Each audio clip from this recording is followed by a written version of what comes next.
오늘 평균은 60점 넘어갔네요. 예, 그래서 25번까지 반영하면 한 63점 정도 되는 것 같아요.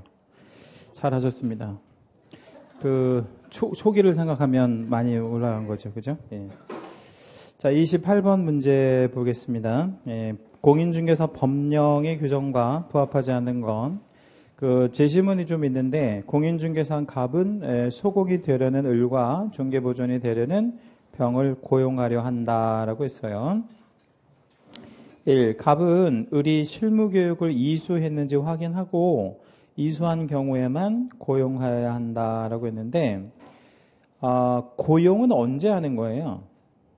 그러니까 실무교육을 받아야만 고용할 수 있어요? 아니면 고용은 먼저 해도 돼요?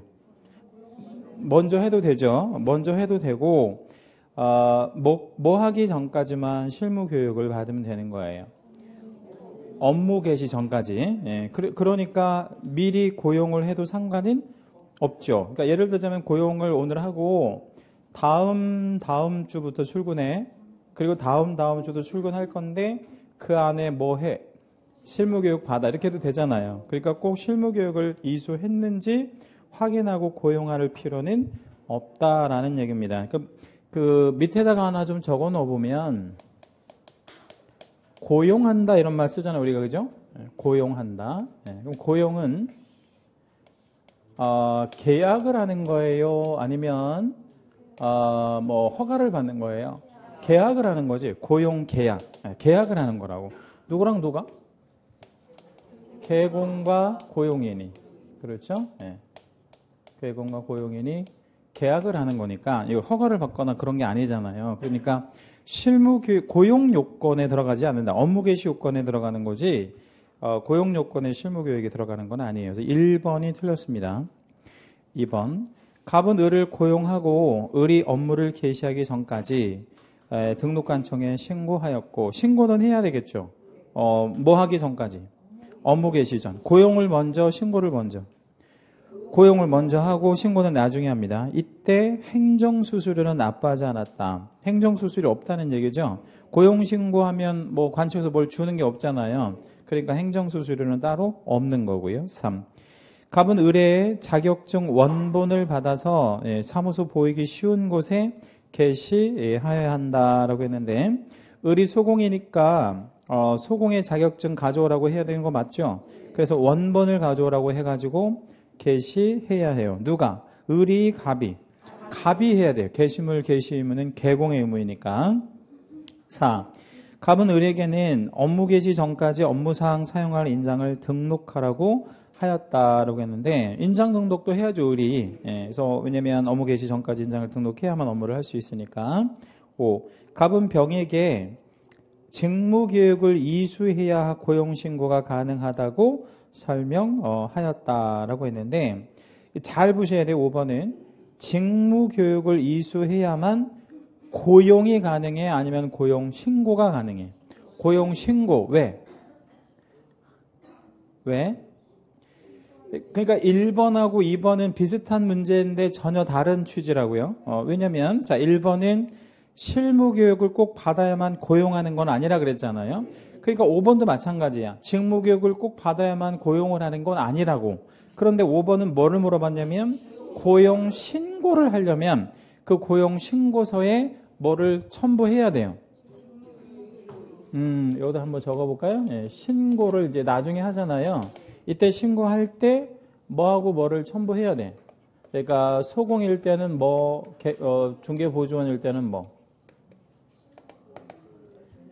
실무교육 수료, 그 다음에 얘는 직무교육 수료, 뭐 이런 것들을 이제 이수증이라고 하는데, 이 이수증을 첨부해야 돼요. 자, 그러면 실무교육과 직무교육은 고용될 때 첨부하는 게 아니라는 거지. 뭐 할 때? 신고할 때 첨부가 되는 거죠. 신고할 때. 그러니까 5번까지 다 맞은 거예요. 28번 문제 되게 어려운 문제네요. 틀렸을 확률이 굉장히 높으네요. 그렇죠? 자, 정확히 다시 한번 설명을 드릴게요. 고용을 하는 거는 계약 관계란 말이죠. 누구랑 누구? 계공과 고용인. 따라서 이때 계약을 할 때는 뭐를 받지 않아도 돼요. 교육을 받을 필요는 없죠. 계약을 할 때 교육을 받을 필요는 없잖아요. 그러면 계약은 그냥 하고, 그렇죠? 내가 고용될지 안 될지도 모르는데 교육 먼저 받아서 뭐 할 거야? 교육 받는데 돈 들어가니까. 그러면 교육은 언제 받는 거예요? 계약을 먼저 하고 나서 뭐 신고할 때 들어간다. 신고할 때 들어가는 거다. 이렇게 생각하시면 되겠습니다. 자, 29번 법령 내용 중 틀린 것은 이렇게 물었습니다. 사무소 개설 등록 신청 당시 건축법상 사용 승인되지 않은 건물, 사용 승인되지 않은 건물 경우에는 사용 승인이 이루어지면 적법하잖아요. 등록 신청이 적절하다. 적절한가요? 예, 사용 승인이 되면 가능할 수 있고. 2. 변호사는 공인중개사법에 규정된 개설 등록 기준을 적용받지 않는다고 할 수는 없다. 이 무슨 말인가요? 받는다는 얘기죠. 예, 그러면 변호사가 중개업 등록을 할 수 없다라는 얘기죠. 변호사 자격 갖고는 안 돼. 예, 그러면 변호사가 중개업이 너무나 하고 싶으면 방법은 시험 봐서 뭐가 돼? 공인중개사가 되고 뭐 이런 거를 해야 되는 거죠. 그죠? 예. 3. 컨설팅업을 하면서 공인중개사법에 따라 등록을 하지 않고 컨설팅 행위에 수반하여 혹은 부수하여 부동산 중개업을 한 것은 무등록 중개업에 해당한다. 무등록 중개업이라고 봐야 되겠죠. 그래서 컨설팅업을 하면서 부수적으로 무등록 중개업하는 사람들 다 처벌받는 게 맞고. 4. 개공이 업무정지 중에 업무를 행한 경우에는 무등록 중개업 영위자에 해당된다. 4번은 확실히 틀렸네요. 어디가 틀렸나요? 무등록은 아닌 거죠. 무등록 중개업이 아닌 거를 어디에서 발견했나요? 거기에서 발견한 게 아니고 주어에서 발견했겠죠. 네. 개공에서 발견했겠죠. 그죠? 개공이라는 용어가 어떤 뜻이에요? 등록이 있다라는 뜻이니까. 네. 그러니까 무등록 중개업은 아닌 거죠. 그죠? 5. 개공이 종전의 사무소를 폐쇄하였으나 종전의 사무소를 폐쇄했다는 건 뭔 뜻이겠어요? 폐업했다는 뜻이 아니에요. 그런 뜻이 아니야. 사무소를 폐쇄했다는 게 뭔 이전이야? 이전했단 말도 없는데. 그 무슨 뜻이야? 문만 닫았다는 뜻이에요. 개공이 사무소를 문을 닫았대. 폐쇄했대. 그 뒤에 뭐라고 했어요? 폐업 신고는 안 했대. 그러면 얘는 아직 뭐야? 뭐가 살아있어?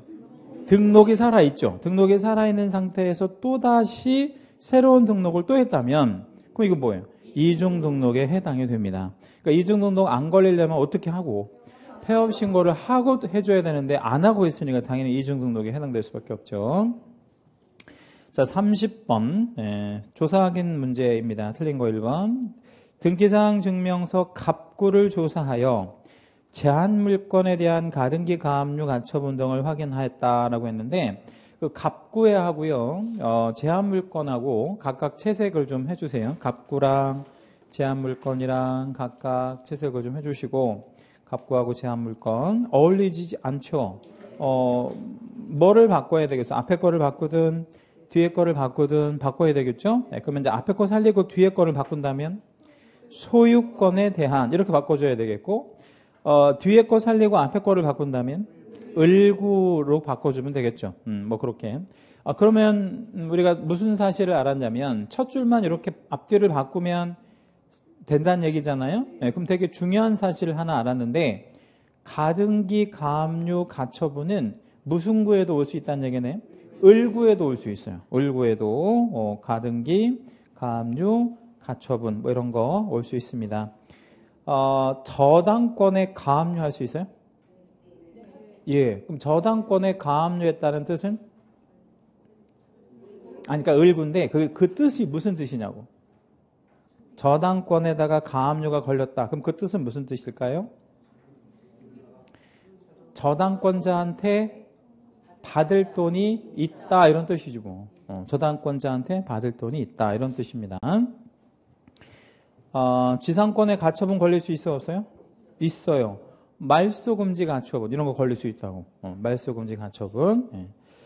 자, 2번 토지 이용계획 확인서를 통하여 거래 대상 토지의 용도지역, 용도지구 등의 조사 확인을 한다라고 했는데 토지 이용계획 확인서를 통해서 확인할 수 있는 것 중에 가장 대표적인 게 용도제지 뭐. 용도지역이나 용도지구, 용도구역 같은 거 확인 가능하고요. 3. 대장상의 면적과 등기부상의 면적이 서로 다르대. 양공부가 뭐에서 달라요? 면적이면 표시잖아요. 양공부가 표시에서 다르대 지금. 그러면 우리는 뭘 기준? 대장을 기준으로 하는 거 맞아요? 예, 대장을 기준으로 확인하는 게 맞습니다. 4. 도로, 대중교통, 판매 시설 등의 입지 조건은 개공이 현장 답사를 통하여 확인하여야 하며 의뢰인에게 자료 요구할 수 있는 사항은 아니다 라고 했는데 도로에서부터 판매 시설까지가 입지 조건 맞죠? 이거 기본, 세부. 기본 확인 사항이니까 직접 현장에 가서 조사하면 된다는 얘기고 세부가 아니니까 의뢰인한테 물어보고 그러면 안 된다는 얘기죠. 5번. 일조, 소음, 진동. 여기까지를 우리 환경 조건이라고 하는데 이건 기본, 세부. 세부 확인 사항이니까 두 번째 줄 매도나 임대 의뢰인, 즉 권리를 뭐 할 사람? 이전할 의뢰인에게 요구할 수 있는 거 맞죠? 그죠? 예. 31번 문제 한번 가볼게요. 31번 문제도 별표 한번 해주시겠습니다. 뭐 하나씩 뜯어보면 다 잘 나오는 판례들이네요. 1번 토지거래 허가구역 내 유동적 무효 상태인 계약이 체결된 경우 당사자는 그 계약의 효력이 있는 것으로 완성될 수 있도록 서로 협력할 의무가 있다. 이 협력의 의무라는 게 토지거래 허가가 공동 신청해야 되니까 그 신청 절차에 뭐 할 의무? 협력할 의무는 있다 그랬죠. 그죠? 1번 맞아요? 예. 그리고 협력할 의무를 위반하게 되면 손해배상도 가능하고 그렇죠? 뭐 소제기. 그래서 소를 제기해서 너 왜 협력 안 해? 뭐 그렇게도 우리 그 소를 구할 수 있는 뭐 이것까지 좀 잘 나오죠. 2번 종가의 종손이 사망하여 절가가 됐다. 절가가 됐다는 얘기는 대가 끊겼다. 아들 없이 사망했다. 종손 집 종손이. 그러면 누구한테 넘어간다고? 차종손. 차종손이라는 건 종손의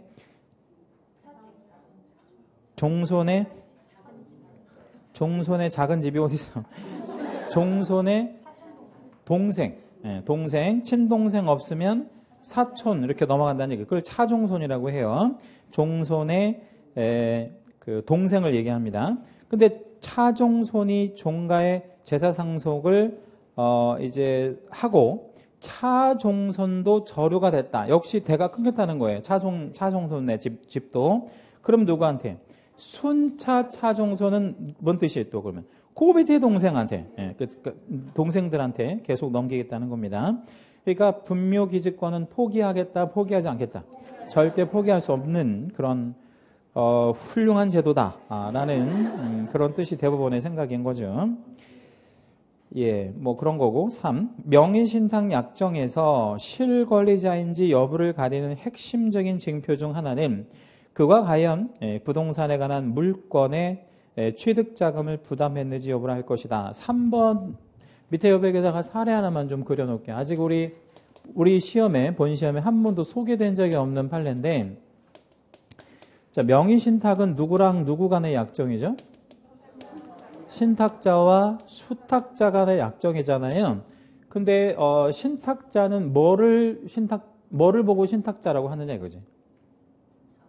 그렇죠. 자금을 부담한 자.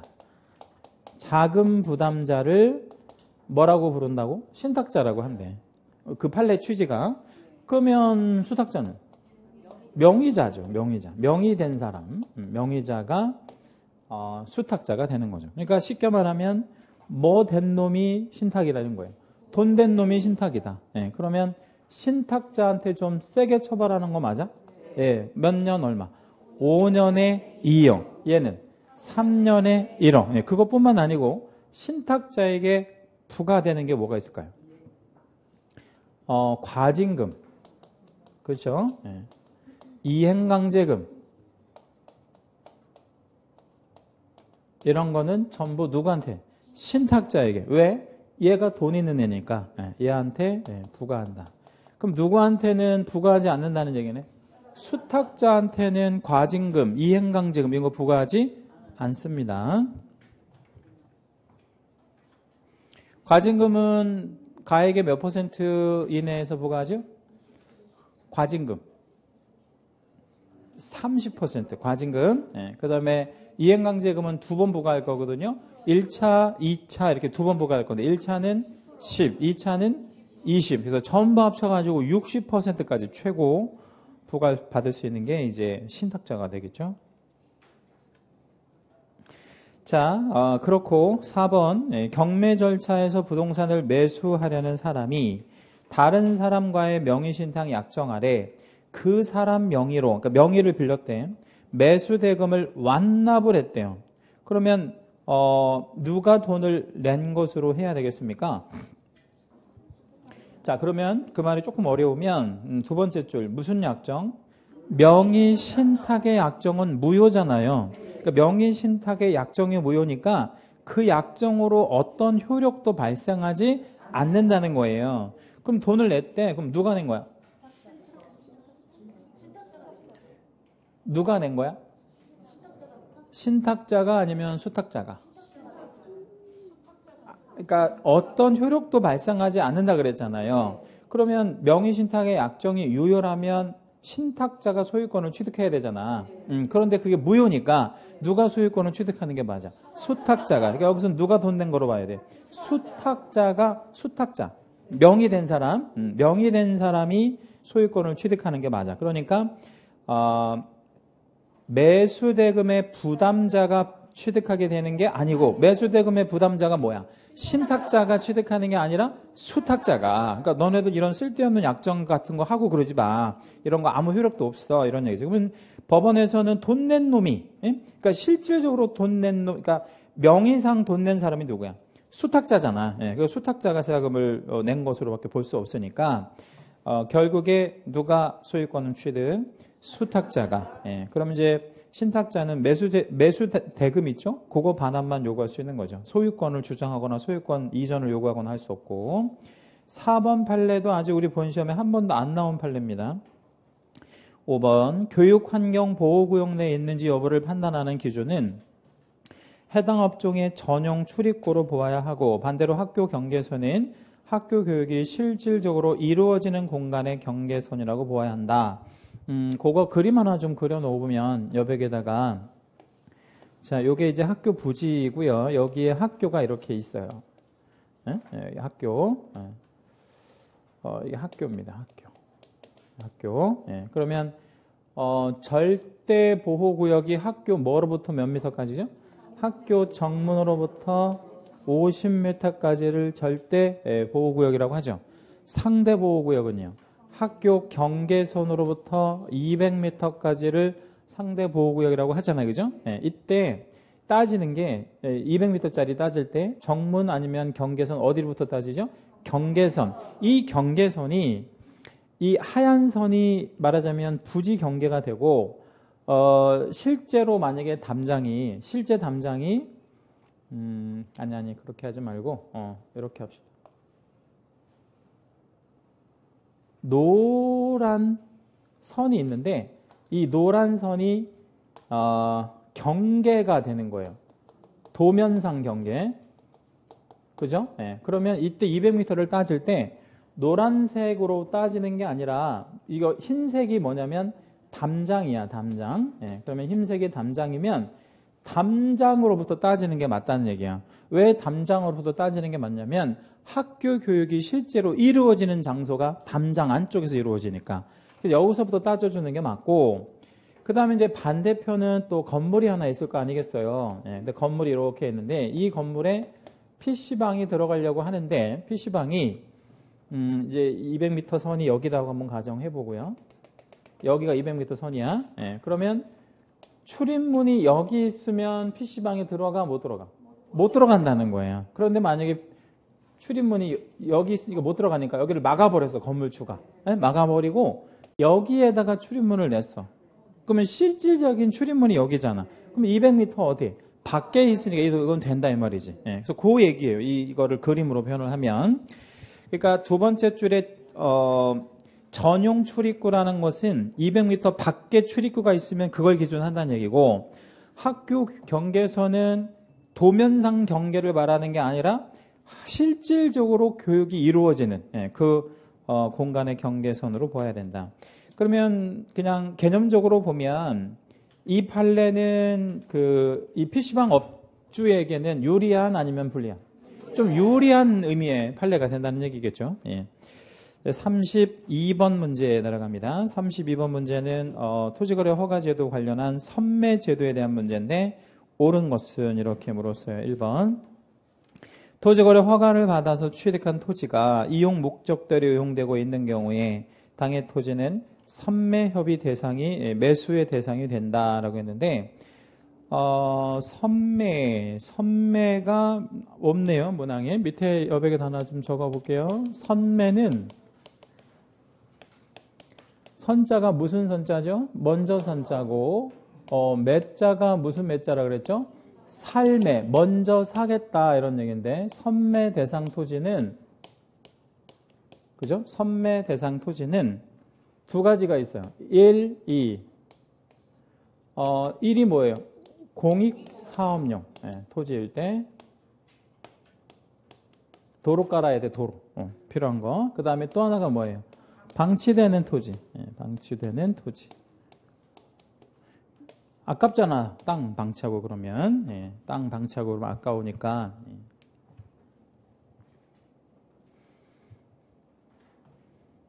지금 서울시하고 우리 대한민국 정부하고 조금 힘겨루기 하고 있거든요. 뭘 힘겨루고 있냐면, 서울에 집이 부족해가지고 집값 올라간다고 이제 결론을 내리고, 집을 공급하려고 하다 보니까 집이 공급하려면 뭐가 필요해요?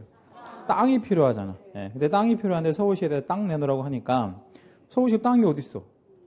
그러니까 이제 국가가 뭐를 이제 해제시켜가지고, 그린벨트 해제시켜서 거기다 집 짓자. 이제 이렇게 이제 국가가 나오니까 서울시에서는 안 된다. 왜 안 돼?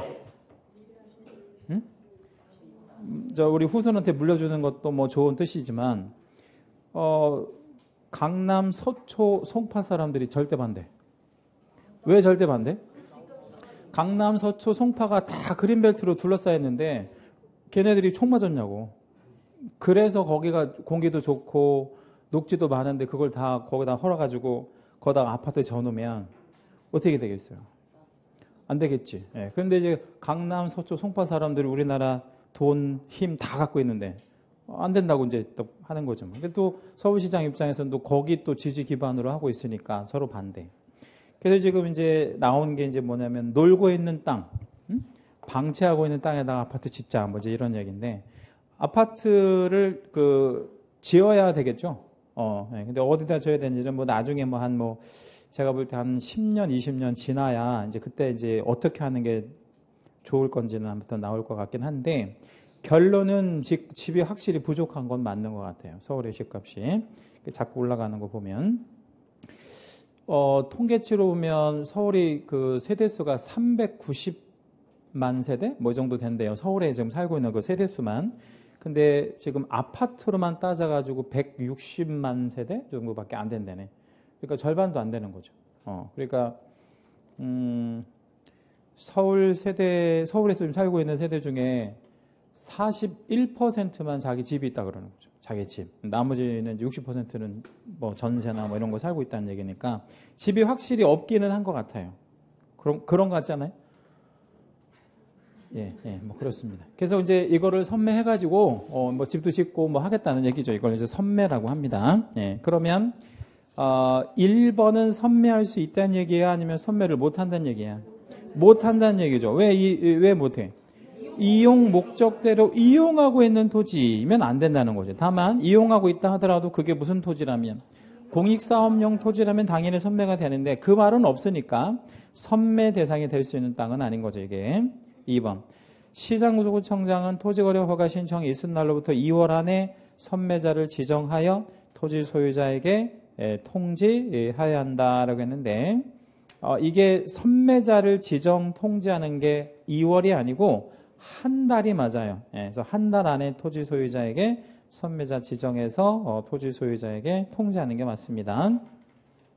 3번 선매자로 지정된 자는 그 통지를 받은 날로부터 그러니까 한 달 안에 그 이제 지정해서 알려준다 그랬잖아요. 그거 그 통지 받고 15일 안에 매수 가격 선매 조건을 기재한 서면을 토지 소유자에게 통지하여 선매 협의를 해야 한다. 이거를 선매 개시라고 해요. 선매 개시. 선매 개시를 하고 다시 15일 안에 그걸 끝내야 돼. 그러니까 전체 통지 받은 날로부터 몇 달 안에 한 달 안에 선매 협의를 다 완료하는 게 맞습니다. 이게 3번이 정확하게 맞는 표현이고요. 4. 선매자가 토지를 매수할 때의 가격은 토지 소유자의 매입 가격을 기준으로 한다라고 했는데 선매에서 가장 중요한 포인트는 뭐냐면 무슨 가격으로 사주느냐가 가장 중요하잖아요.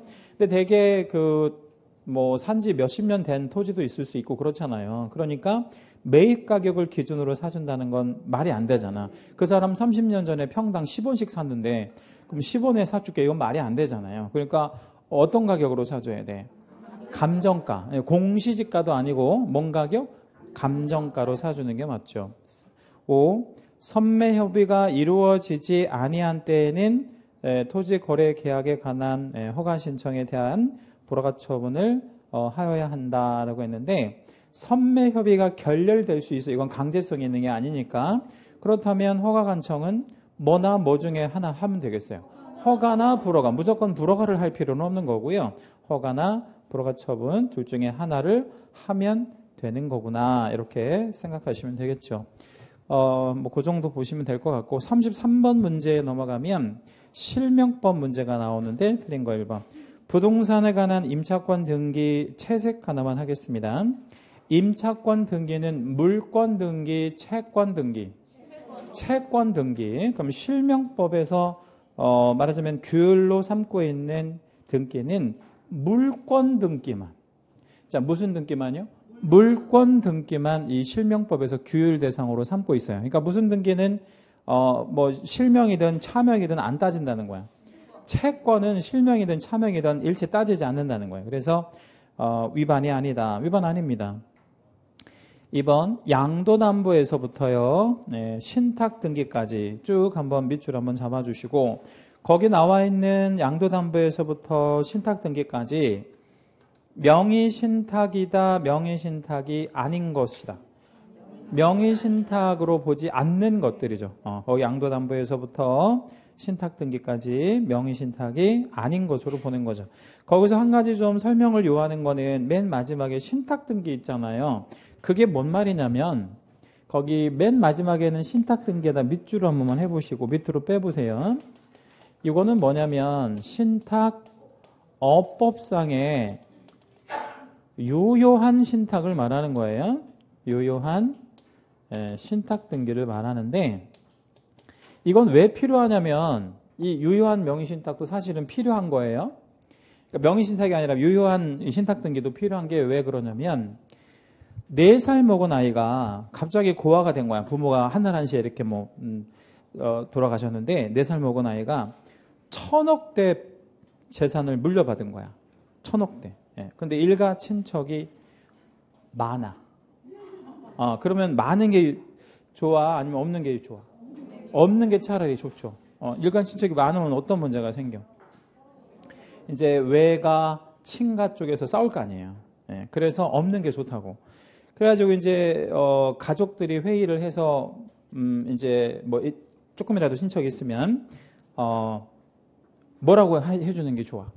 뭐 친가에서 맡을게, 외가에서 맡을게 이거보다는 어디다가 신탁업자한테다가 맡겼다가 얘가 뭐 가령 뭐 30세가 되면 그때 환원 등기를 해줄게. 뭐 이런 식의 가족 회의를 해서 신탁 등기 맡겨놓을 수 있잖아요. 그래서 전문적인 신탁 회사가 그걸 관리했다가 얘가 한 30살 정도 되면 돌려줄게. 이런 식의 신탁 등기를 말하는 거니까 이런 건 필요해요? 필요하지 않아? 필요해. 이거는 명의신탁이라고 보지 않는다는 이 신탁 등기는 까지 기억하시면 되겠고 3번 명의신탁 약정의 무효와 등기의 무효는 이 명의신탁의 약정의 무효와 등기의 무효가 그 신탁자와 수탁자가 약정을 하고 그거에 터잡은 등기를 말하잖아요. 근데 그런 약정 자체가 아주 잘못된 거잖아요. 그러니까 그런 무효는 제3자에게 대항하지 못하고 이때의 제3자는 뭐를 불문하고 선악을 불문한다. 그러니까 제3자가 손해볼 일은 절대 없다는 얘기죠. 선악을 불문한다는 얘기는. 자, 명의신탁은 얼마에 얼마? 5년에 2억. 수탁은요? 3년에 1억. 5번. 3자간 명의신탁과 계약명의신탁의 경우 명의수탁자의 신탁재산 임의처분은 횡령죄로 처벌된다라고 했는데 그 밑에 여백에다가 한번 적어볼게요. 명의신탁의 유형이 몇 개가 있어요? 3개가 있잖아요. 뭐 있지? 양자간, 뭐 이자간이라고 부르고, 그 다음에 3자간, 그 다음에 계약명의신탁 이렇게 있잖아요. 근데 이제 요 양자간을 한번 볼게요. 누구한테 신탁자가 수탁자한테 뭐 했어? 등기를 넘겨준 거야. 이렇게 그죠? 매매를 가장해서. 그래서 얘가 이제 등기를 가지고 있는 거잖아요. 그런 거 맞죠? 이게 양자간이잖아. 그런데 얘가 이거를 어떻게 했어? 제3자에게 처분을 해버린 거야. 그러면 이 처분은 어디부터 무효예요? 그러니까 얘랑 얘가 명의신탁 약정을 맺은 것부터 무효잖아. 그럼 뭐가 무효야? 등기가 무효라고. 이게 사실은 등기 X는 무효. 그러면 소유권 누구에게 있어? 신탁자에게 소유권이 있잖아요. 그런데 수탁자가 이거를 누구한테? 제3자에게 처분을 했다고. 근데 이때 제3자는 뭐를 불문하고? 선악을 불문하고 소유권 취득한다 그랬으니까 얘는 취득을 하는 게 맞네? 그러면 얘가 자기 거를 처분한 거야? 남의 거를 처분한 거야? 남의 거. 얘는 횡령죄가 되는 거야. 남의 거를 처분했으니까. 이제 요게 이제 상대적으로 중요해질 수밖에 없고. 자, 3자간하고 계약명의신탁은 공이 누구가 소유권을 취득하게 되어지는 결과가 되냐면, 아니요, 요거는 그 계약명의신탁의 문제인데, 요거를 이렇게 한번 해봅시다. 계약명의신탁은 누구가 소유권을 취득해? 수탁자가 소유권을 확실히 취득하잖아요. 소유권 취득을 하니까 얘는 뭐 할 일이 없는 거야? 횡령죄가 성립될 일이 없는 거야. 그리고 이제 3자간 명의신탁이 약간 좀 어려운데 3자간 명의신탁에 대한 구도를 좀 잠깐 보여드릴게요. 3자간 명의신탁이 되려면 명의신탁 구도가 어떻게 나와야 돼요? 3자간 명의신탁이 돼야 돼요. 자, 일단 신탁자가 있고 수탁자가 있고 얘네 둘이 뭐 했어? 신탁의 약정을 맺고 그 다음에 매매도 얘네 둘이 하는 거야. 얘네도 매매를 하는 거야. 그리고 나서 아니. 아니.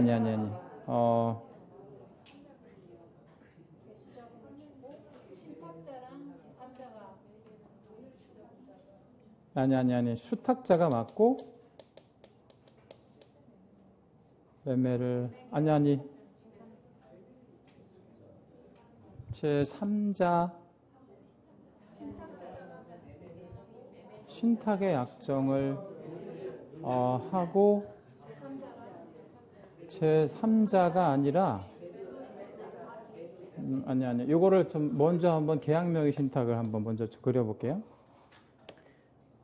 매도가 있고, 그렇죠? 매도가 있고, 신탁자가 있죠? 그리고 수탁자가 있고, 그리고 얘네들이 뭐를 하죠? 신탁의 약정을 맺고, 매매는 이렇게 하죠? 이렇게 매매하고, 그리고, 얘가 이제 선이 거잖아요. 선이. 이렇게 되면, 어떻게 되는 거예요? 여기 신탁자가 소유권을 취득하는 게 아니고 얘가 이 등기도 넘어갔으니까 얘가 뭐를 취득하게 되는 거죠? 소유권을 취득하게 되니까 그죠? 예, 소유권을 취득하게 되고, 얘가 이제 수탁자가 제3자에게 처분했을 때, 그렇죠? 예, 제3자에게 처분을 하게 되면, 이 처분행위가, 얘가 이제 수탁자가 소유권을 취득하니까, 이 처분행위가 무슨 죄가 안 된다는 거예요? 횡령죄가 안 된다는 거잖아요. 근데 이제 3자간 명의신탁은 이런 개념이 되는 거죠. 매도가 있고, 신탁이 있고, 수탁이 있고, 이렇게 됐을 때, 명의신탁의 약정은 누가 있어요? 신탁의 약정을 맺었죠. 예. 그리고 매매 계약을 누구랑 하고, 이렇게 하고, 매매가 이렇게 이루어지는 거고, 등기가 이렇게 넘어갔을 때, 이게 이제 3자간 명의신탁이잖아요. 3자간.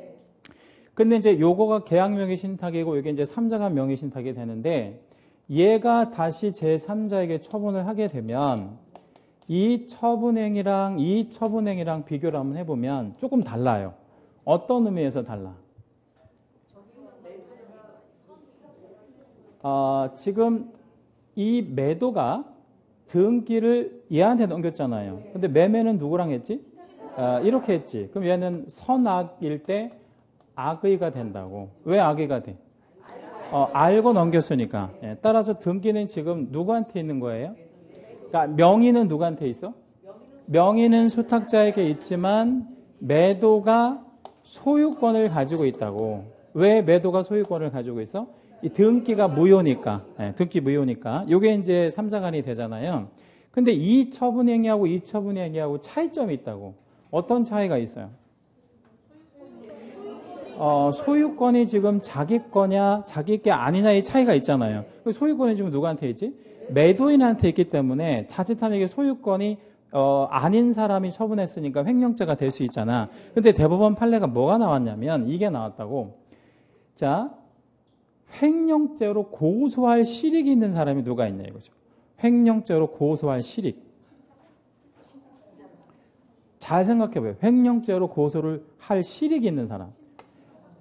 얘가 고소를 할 수 있냐고 한번 생각해봐요. 횡령죄로 고소할 실익이 있나? 얘가 소유권이 아니니까 고소를 할 실익이 없어. 다시 말씀하면 고소권이 없단 말이에요. 그렇죠? 그럼 얘는 얘를 횡령죄로 고소할 필요가 없어. 왜 필요가 없어? 어차피 팔았으니까요. 그래서 얘도 얘를 뭐로 못 걸어? 횡령죄로 못 걸어요. 그래서 3자간에서도 뭐가 안 된다는 거예요. 결론은 횡령죄가 안 된다 이 얘기예요. 좀 어려운 얘기이긴 한데 요거는 횡령죄가 안 돼. 그러니까 정리하면 이게 새로 바뀐 판례라서 원래는 이제 횡령죄가 요것만 안 됐었고요. 나머지 다 횡령죄가 성립이 됐었거든. 근데 요거 두 개가 횡령죄가 안 돼. 그러니까 이제 지금은 명의신탁에서 횡령죄는 뭐에만? 이제 이자간, 양자간에만 횡령죄가 되고 나머지는 횡령죄가 안 된다. 이렇게 생각하시면 되고요. 정리 한번 이렇게 해볼게요. 계약 명의신탁에서 왜 횡령죄가 안 된다고? 이거는 횡령죄가 될 수가 없는 이유가 왜 그래? 자기 거 팔았으니까. 네, 이것도 중요하고. 근데 여기에서 이 수탁자가 횡령죄로 처벌받지 못하는 않는 이유는 뭐야? 횡령죄로 고소할 실익이 없고 일단 그리고 이쪽은 횡령죄로 고소할 수가 없어. 처분을 했으니까. 해서 이게 자체가 횡령죄로 걸 만한 사람이 없기 때문에 처벌할 수 없다라는 게 판례입니다. 최종 판례. 그것만 좀 기억하시면 될 것 같아요. 양자간에서만 뭐가 된다? 횡령죄가 된다. 이렇게. 그래서 5번이 그러면 틀린 거예요? 네. 34번은요. 외국인 등의 부동산 취득제도와 관련한 설명인데 옳은 것은 1번. 외국인 등이 매매계약으로 국내 신고대상 부동산 등을 취득한 경우에는 잔금 지급일 60일 안에 시장구조청장한테 신고한다라고 했는데 일단 1번은 틀렸습니다. 자, 어디가 틀렸나 한번 좀 찾아볼게요. 잔금일로부터가 아니고 계약 체결일, 매매계약이니까 계약일로부터 60일 안에 신고하는 게 맞고 2번 부동산 거래 신고를 한 경우에 외국인 등의 취득 특례 신고는 할 필요가 없고 2번 문항에만 따로 별표 한번 해주시고 중요하다 그랬죠 이거. 3번 외국인 등이 군사시설 보호구역 내 토지의 지상권을 설정. 거기 지상권에다가 채색 하나만 해주시고 별표도 한번 잡을게요. 지상권은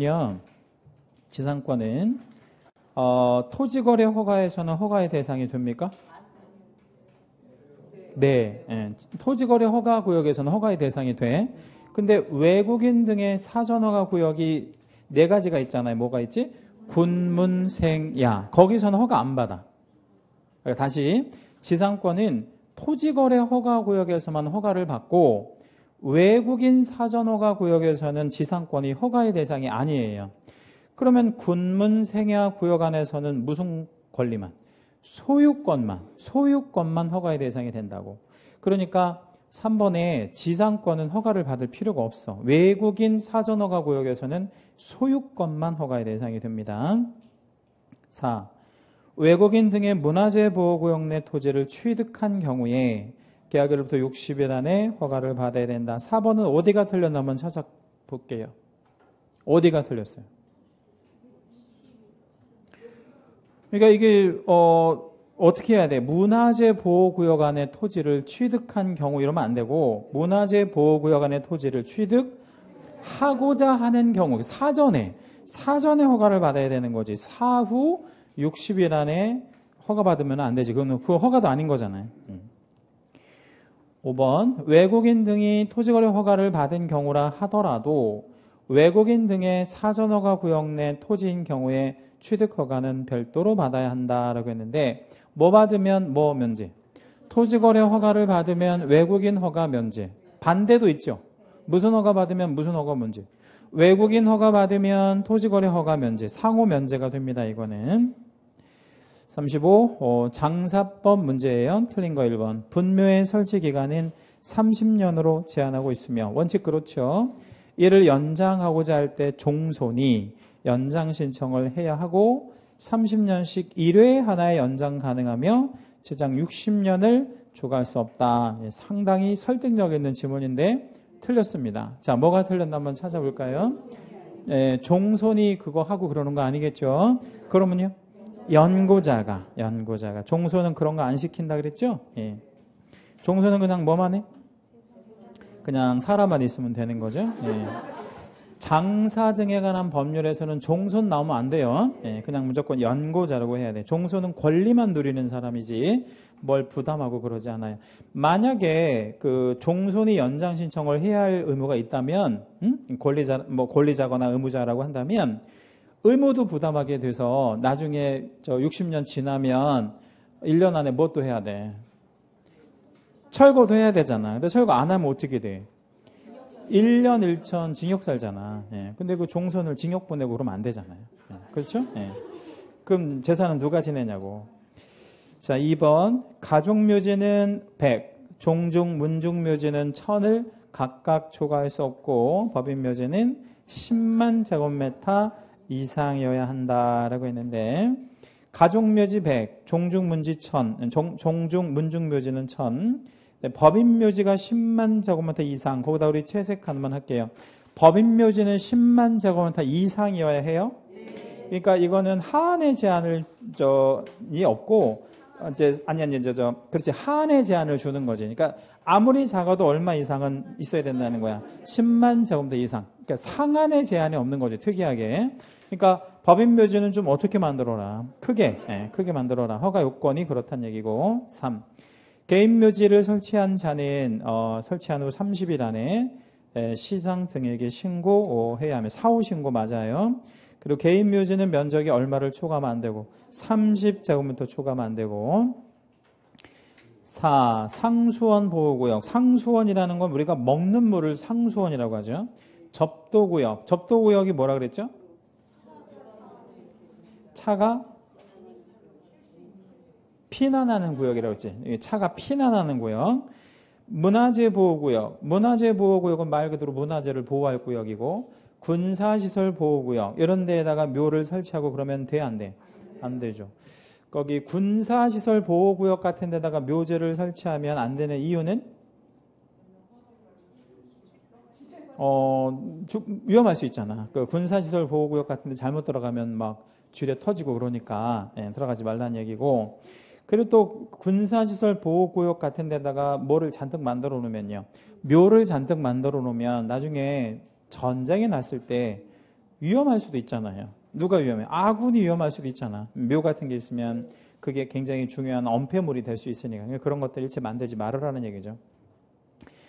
5번 종중 문중묘지와 법인묘지는 20호 이상의 인가 밀집한 지역으로부터 500m 이상 떨어진 곳에 설치해야 되고, 철도, 하천, 도로 이런 거로부터는 300m 이상 떨어진 곳에 설치하는 게 맞고, 그 5번 문항 밑에다가 그 종중, 문중, 법인묘지를 빼면 뭐가 남죠? 두 개? 개인하고 가족묘지. 한번 적어볼까요? 개인과 가족묘지는 거리 제한이 좀 완화됐어요. 500m짜리는 얼마로? 300으로, 300m짜리는 200으로 완화됐습니다.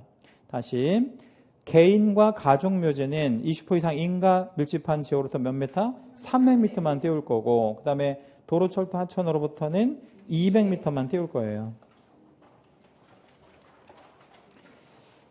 36번 문제, 주택임대차 중개와 관련한 설명으로 틀린 것은 1. 주택임차인이 주택인도와 주민등록을 마치고 확정일자까지 갖춘 경우에 민사집행법의 경매가 행하여지면 후순위에서부터 끝까지 쭉 채색 하나 해 주실게요. 후순위 저당권자보다 우선의 보증금을 변제받을 수 있다. 이걸 5자로 뭐라 그래? 우선 변제권. 그러면 확정일자를 가지면 뭐가 생긴다?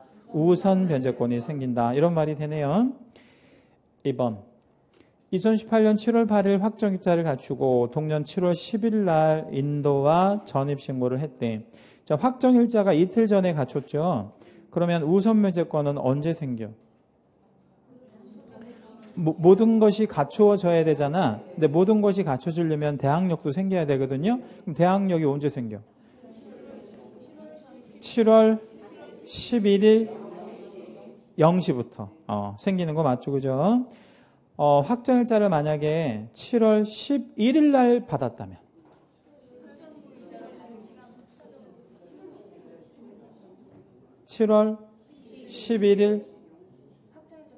아니 그렇게 답변하면 안 돼. 시험에 그렇게 안 나와. 확정일자 받은 시간이 어떻게 알아? 그렇게 답변하지 말고 7월 11일 9시 이후라고 하면 돼. 그때는 몇 시 이후? 9시 이후. 왜 9시 이후? 확정일자가 9시나 넘어야 받을 수 있으니까. 그러니까 만약에 확정일자를 7월 11일 날 받으면 7월 11일 9시 이후에 발생한다. 이렇게 답변하시면 돼요. 3번. 주임법은 일시 사용을 위한 임대차가 명백한 경우에 이를 적용하지 아니한다. 그런가요? 예. 가로 한번 열어주시고 상임법 동일 이렇게 쓰세요. 상임법 동일. 주임법과 상임법에서 보호하지 않는 게 있다면 바로 일시 사용을 위한 임대차, 이건 보호하지 않습니다. 주택에서 일시 사용이 명백한 경우가 있을 수 있을까요? 예를 들자면 그런 거, 집을 수리할 때 보름 동안, 20일 동안 이렇게 단기 임대차 해주는 경우 있잖아요. 그런 경우는 주임법 적용 안 받는다는 얘기입니다. 4번. 서울특별시에서는 임대차 보증금, 환산 보증금을 말한다가 6억 천 이하의 경우에만 전면적 보호 대상이 된다라고 했는데, 이거 아마 틀리신 분 많이 계실 건데 4번이 틀렸어요. 뭐가 틀렸어? 응? 이거는 상임법에만 적용되는 거야. 주임법에는 이런 거 안 따져. 그러니까 주임법은 금액 불문이야. 다시, 주택임대차는 뭐 불문이라고? 금액 불문이에요. 이번 상임법 개정할 때 사실은 그게 들어갔어야 되는데, 국회의원님들 참 나쁜 놈들이에요. 쓸데없는 거를 고집한다고. 지금 상가에서는 얼마 넘어가면요, 6억 천 넘어가면 일부만 적용하고 전면 적용하지 않잖아요. 그런 거 뭐하러 두냐고. 둘 필요가 없잖아. 다 보호해줘야지, 주택처럼. 그랬으면 우리가 시험 공부할 게 되게 줄어들 텐데. 그죠? 예. 그런 거를 개정해라고 국회에 보냈더니 엉뚱한 것만. 아무튼 요 4번은 왜 틀렸다고? 그러니까 상임법에만 적용되는 거예요. 주임법에는 이런 거 없습니다. 5번. 임대차가 종료한 경우에 보증금을 반환받지 못했대요. 임대차가 종료가 됐는데 보증금을 반환받지 못했대. 그러면 관계가 존속해, 관계가 끝나. 관계가 존속하는 거지. 왜? 돈을 못 받았으니까. 그럼 관계는 언제 끝나? 돈을 받아야, 돌려받아야 관계가 종료되는 거죠. 37번 문제, 판례 문제인데 틀린 것을 골라라, 이런 문제입니다. 1번 임차권과 분리된 임대차 보증금 반환 채권만을 양수한 이상. 거기다가 우리 채색 한 번만 해주실래요? 보증금 반환 채권만을 양수까지만 채색. 그러면 임차권까지 같이 산 거예요? 채권만 산 거야? 채권만. 그러면 결론, 임차인에 해당한다고 볼 수 없다. 채권만 가져간 거니까 그냥 채권자일 뿐인 거죠. 1번은 그거고, 2번 점포 및 사무실로 사용되던 건물에 근저당이 설정된 후에 그 건물이 주거용 건물로 용도가 변경되어 이를 임차한 소액 임차인. 그러니까 예를 들자면 그런 거예요. 지금 우리가 있는 이 건물이 5층이잖아요. 이제 요거 사무실 용도인데 여기에 먼저 뭐가 설정이 됐어? 저당이 잡힌 거야. 그런데 건물주가 이 저당을 잡힌 상태에서 5층을 뭘로 바꿨어? 주거로 바꿨다 뭐 치죠. 뭐가 잡힌 상태에서 저당이. 그리고 여기 주거로 바뀌고 누가 이제 그 후에 들어왔어? 소액 임차인들이 들어온 거야. 그럼 이 소액 임차인들은 뭐가 된 이후에 지금 들어온 거죠? 아니, 근저당은 중요하지 않고 주거로 바뀐 상태에서 주거로 알고 들어왔잖아. 그럼 얘 보호하는 게 맞아? 보호 안 하는 게 맞아? 보호하는 게 맞지. 당연히 보호해 줍니다. 최우선 변제 권리가 있다. 3. 상가임대인이 전적으로 책임지고 상가가 활성화되고 상권이 형성된 상태를 조성해야 할 의무는 없다라고 했는데, 그 상권이 형성된 상태를 조성해야 할 의무가 임대인에게 있겠어요? 절대 없죠. 그 상권을 어떻게 형성을 시켜, 임대인이? 신도 아니고. 이거는 뭐 누구도 할 수 없는 거잖아요. 이게 자연적으로 시장이 알아서 할 일이니까요. 그 대전에 가면, 제가 이제 고향이 대전이라서 대전을 좀 잘하니까 말씀드려보면, 이게 대전역이라고 하는 데가 있거든요. 대전역이 되게 큰 역이에요. 대전역이 왜 큰 역이죠? 예로부터 대전역 가면 되게 중요하고 그런 역인데 왜 큰 역이야? 이게 갈라지잖아. 대전역에서 무슨 선과 무슨 선이, 경부선과 호남선이 갈라지잖아. 그러니까 부산을 가든 뭐 광주를 가든 어디까지는 가, 대전까지는 가. 그 대전역에서 갈아타는 그런 게 되게 큰 역이란 말이야. 근데 대전역이 이제 역도 크고 한데 요 앞에 보면 도로 하나 있고, 이제 이게 여기를 중앙통이라고 그럴 거야, 대전 사람들이. 여기가 이제 골목들이 있을 때 여기 상권이 정말 엄청난 상권이었거든요. 저 어렸을 때 시내 나간다면 여기를 나가는 거예요. 근데 여기를 나가면 역전 앞에 나가는 거지. 근데 어깨가 걸려가지고 못 다녔다고. 어깨가 걸려서 다닐 수가 없어. 워낙 사람들이 많으니까. 근데 요번에 가보니까 사람이 1도 없어요. 단 1도 없고, 가게가 여름 가게도 없어. 사람들이 오지를 않는 거야, 여기를. 그러니까 겨우 있는 게 뭐 여기 뭐 있어, 뭐 식당 쬐끄만한 거 하나, 뭐 이런 거밖에 없다고. 그러니까 상권이 완전히 죽어버린 거야. 그러니까 한 30년 정도 만에 상권이 완전 죽어버린 거죠. 왜 죽은 거냐면 옮긴 거야. 이제 새로운 신도시로 다 애들이 이제 가버리니까. 그 이쪽 동네는 사람들이 잘 안 살아. 슬럼화되니까. 이 학개론 시간에 그런 거 배우잖아요. 뭐가 바뀐다고. 상권이 바뀐다. 뭐 이렇게 바뀐 그런 거를 이 건물 임대인들이 어떻게 책임지고 그걸 형성하냐고. 그거는 아무도 할 수가 없는 거잖아요. 그럴 의무가 있는 것은 아닙니다. 4. 임차인이 임대인의 승낙 없이 제3자에게 임차물을 사용 수익하도록 한 것이 임대인에 대한 배신적 행위라고 할 수 없는 특별한 사정이 인정되는 경우, 그거 우리 채색 하나만 하겠습니다.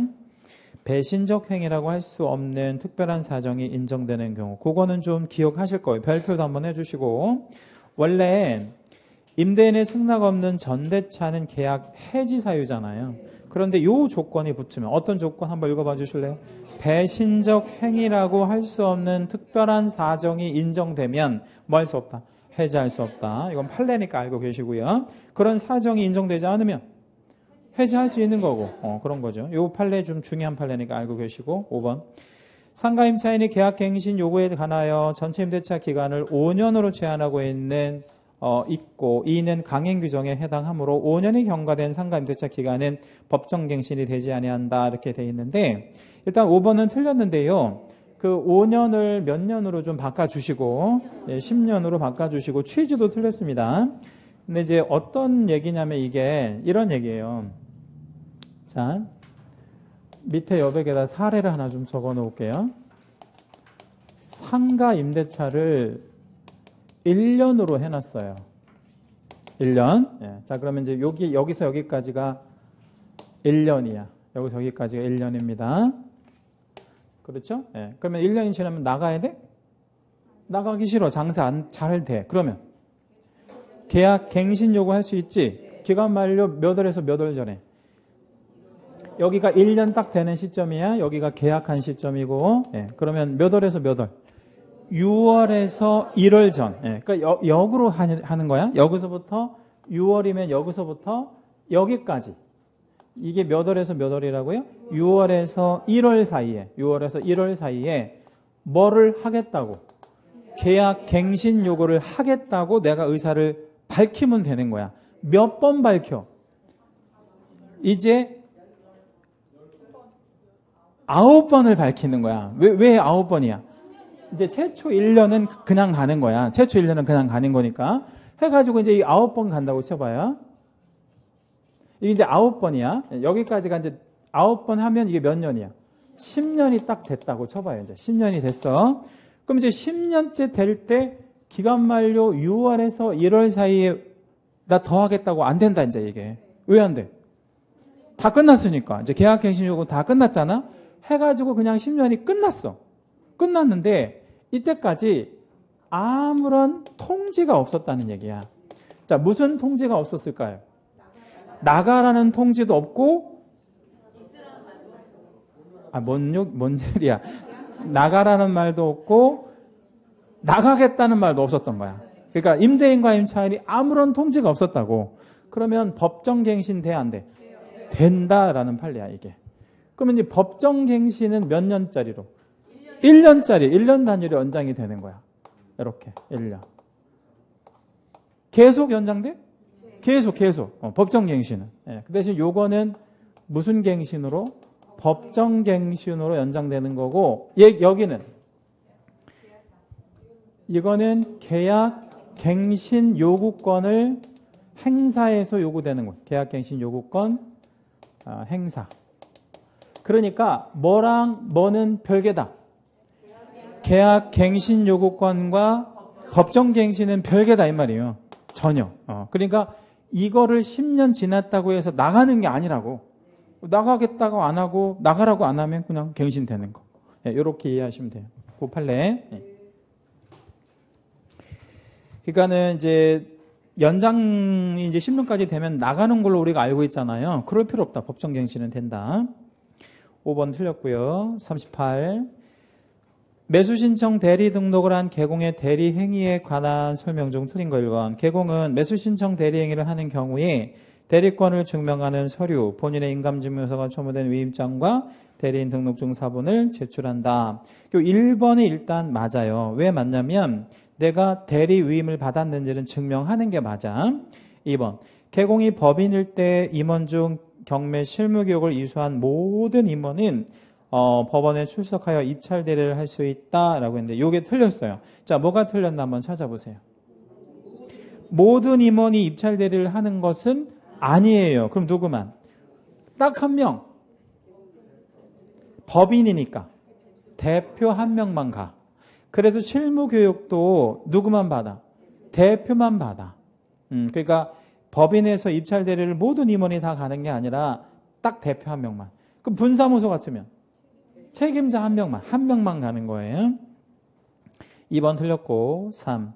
대리 업무에 관련한 작성 서면에 서명점 날인하는 인장은 별도로 등록하지 아니하고 중개업 관련한 등록한 인장을 사용해야 한다. 3번 문항에다가 별표 하나만 해주시고요. 그거 중요. 작년에도 나왔던 거고. 그러니까 인장을 2번 등록하지는 않는다 이 얘기죠. 4번. 개공은 보수를 받은 경우에 대법원 예규에서 정한 양식에 의한 영수증을 작성하여 거기다 채색 별표 하나만 할게요. 뭐를 작성해 주라고요? 영수증 작성해서 교부해야 됩니다. 그런데 여기서 우리가 기억하실 거는 중개보수는 영수증 작성해서 준다 안 준다? 안 줘. 그런 거 없어. 그런데 매수신청 대리보수는 영수증 제도가 있습니다. 그거는 좀 알고 계시고 5번의 보수 지급 시기 그러니까 매수신청 대리 보수 지급 시기는 원칙은 약정시에 주고받으면 되고 서로 주고받을 약정시기 그게 없으면 매각대금 지급 기한일로 한다. 매각대금 지급 기한일에다가 채색 한번 해주시고 이게 일반적인 거래로 보면 어떤 날이에요? 잔금일이 되는 거죠. 이게 일반적인 거래로 치면 잔금일. 그러면 잔금을 치르고 안 치르고는 개공이 그거 관여할 문제는 아닌 거야. 그 기한이 되면 나한테 보수는 줘야 되는 거니까 그런 개념이라고 생각하실 거고요. 39 경매 문제인데 틀린 거 1번. 주택 경매에 있어서 소액임차인의 최우선 면제권은 대지가 포함해서 몇 분의 몇 범위 2분의 1 1번 맞고 2번 농지 전용 협의가 완료된 농지까지 채색해 주시고요. 이 말 나오면 농지가 아니다라고 생각하시라 그랬죠. 따라서 두 번째 줄 농지증 제출할 필요 없어요. 3번 경매 개시 결정 등기 후에 즉 압류의 효력이 발생한 후에 대항 요건을 갖춘 소액 임차인 밑줄을 한 번만 잡을게요. 처음부터 두 번째 줄 소액 임차인까지 쭉 밑줄 해주시고요. 얘를 5자로 뭐라고 부르냐면 가장 임차인이라고 불러요. 가장 임차인. 얘 불쌍한 사람 아니면 나쁜 사람. 나쁜 사람인 거예요. 왜 나빠? 경매 들어간 집에 왜 들어가? 경매 절차를 방해했다고 보는 겁니다. 따라서 최우선 면제권 인정해줘, 인정해주지 않아요. 인정해주지 않아요. 그럼 어떤 경우에 인정해요?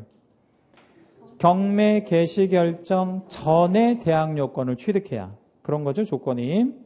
4번 법원 경매를 통하여 토지거래 허가구역 안에 농지를 취득하고자 할 때 경매를 통해서 허가구역 안에 농지를 취득하고자 하는데 허가를 받을 필요가 없다라고 했는데 허가를 받을 필요 없죠.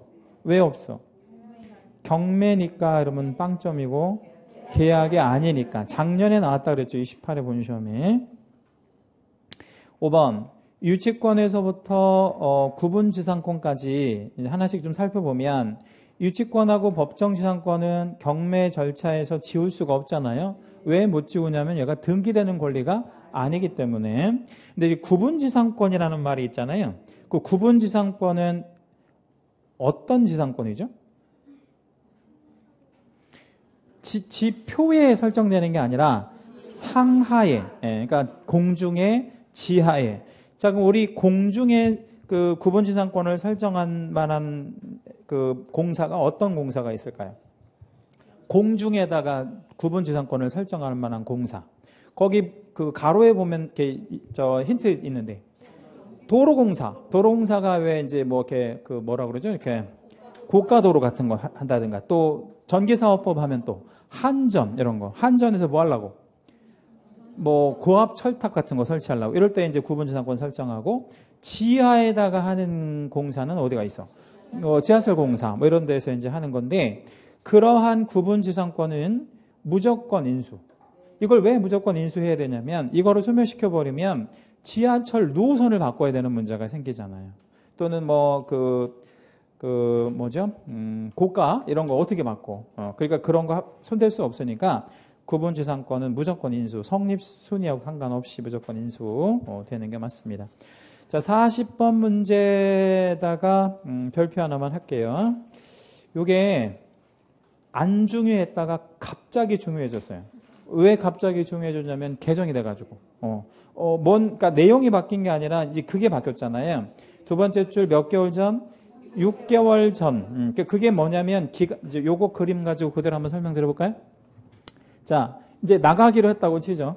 나가기로 했어. 나가기로 했으면 기간 만료 몇 월 전부터? 6월 전부터 임차인이 뭘 해야 돼? 나가기로 했단 거야. 예, 나가기로 했으면 뭘 찾아야 돼? 권리금을 찾아? 권리금이 숨어 있어? 그거 아니잖아요. 그러니까 사례를 좀 보면 임대인이 있고 임차인이 있을 때 이렇게 임대차 계약을 체결하잖아요. 근데 얘가 기간 만료 몇 월 전부터? 6월 전부터 뭘 찾아야 돼? 신규 임차인을 찾아서, 그죠?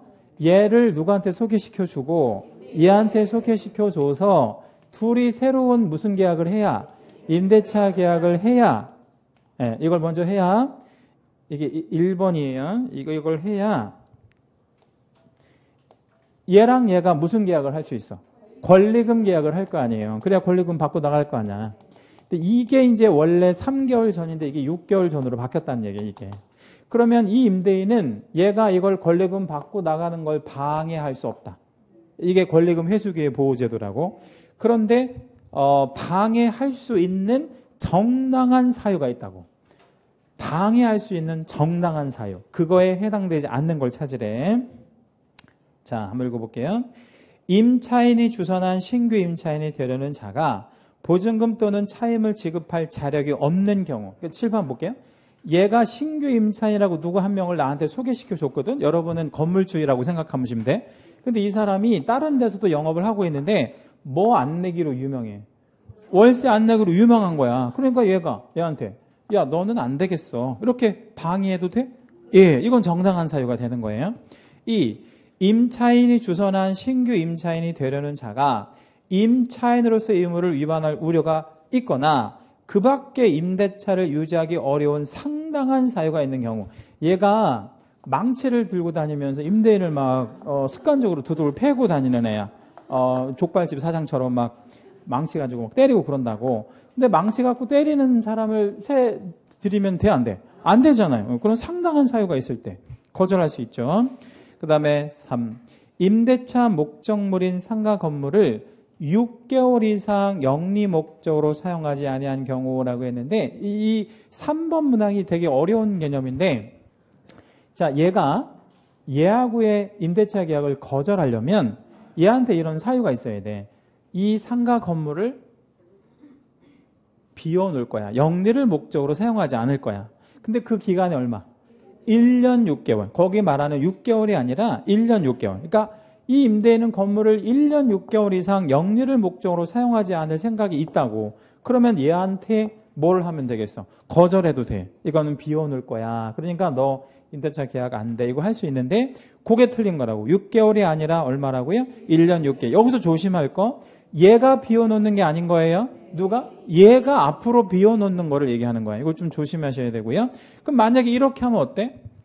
임대인이 1년 6개월 이상 비워놓을 거를 예상해서 신규 임차인과의 임대차 계약을 거절했어. 그리고 나서 얘가 이제 권리금 못 받고 딴 데로 갔을 거 아니야. 그래 놓고 한 달 있다가 또 다른 임차인한테 권리금 자기가 받고 세를 줘버린 거야. 그럼 어떻게 되겠어?